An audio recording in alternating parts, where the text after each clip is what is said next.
Hey traders, welcome to Sharks Academy, and in today's video, I want to share with you this problem called analysis paralysis. So I'm pretty sure that you hear around the internet, around YouTube, Google, and whatsoever, that the more confluences, the better it is. So the truth is that if you have a checklist of 10 criterias, and you have like RSI, you have MACD, you have stochastics, Fibonacci retracement, you have trend line, support, resistance, supply, demand, order blocks, you have institutional candles, you have liquidity grabs, you have Wyckoff, and if all of these 10 criteria are met, your trade is going to be a winner. If you have heard all of this is a lie. Okay, even if you have 10 out of 10 criteria being met in the market, you are not going to win 100% of the time. Okay, so first of all, traders have to understand that this may not happen. So what is analysis paralysis actually? Let's say you are working in the framework of this supply zone, a break of structure.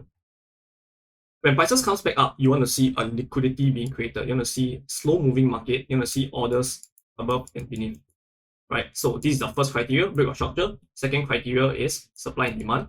Third criteria, creation of liquidity. Fourth criteria, you want to see volume decreasing. And then you want to see a buy up, a strong buy up that exhausts all of these buyers over here. This is your fifth criteria. You want to see a strong shift. Sixth criteria. And when it pulls back to a supply, this is your seventh criteria, right? A new supply. And then when it pulls back, you're going to see volume decreasing again. And in this case, after the strong break, you want to see volume increasing.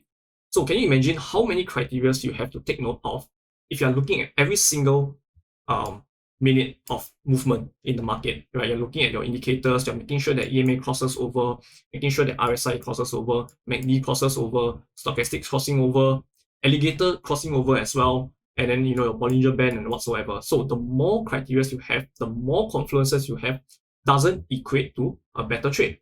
Right? In fact, if you have 15 criteria and you have 10 criteria that are being met and 5 criteria are not met, then you're gonna not take the trade, right? Because this is not where the stars are all aligned. So you miss the trade, you do not take the trade, and prices went for the runner. So now you are gonna feel FOMO. You're gonna think, what is going on? Why does the move happen? Right? And then you're gonna catch the market, you're gonna sell here. And prices indeed goes to your favor, but stop you out after that.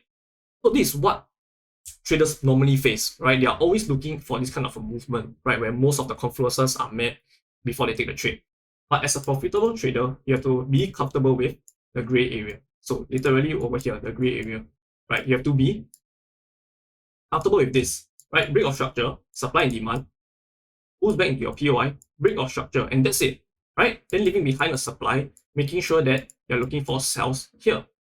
So if you were to use backtesting to support your evidence over here, right? Backtesting. If you are constantly doing backtesting, you are constantly putting in the work to support your buyers over here.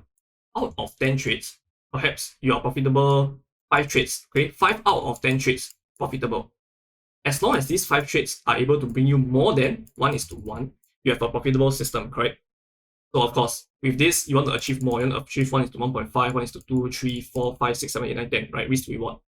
And if you're understanding this framework, you are a profitable trader.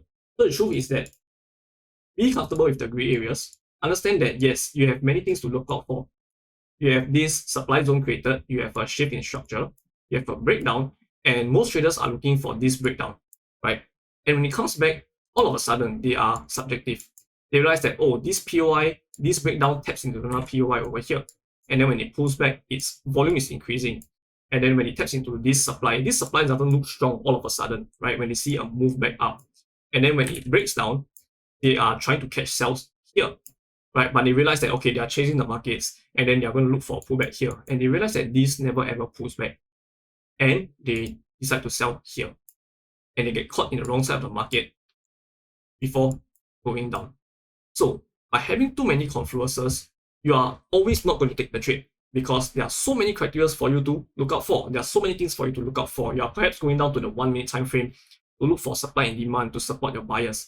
And you can look for many ways to not take the trade, right? I am always able to counter argue my trade, right? If I were to take sells here, I can look for reasons why not to take the trade. If I want to trade over here, I can look for reasons to support my trade. So the truth is that it doesn't mean that you have so many confluences means that your trade is going to work out. Okay,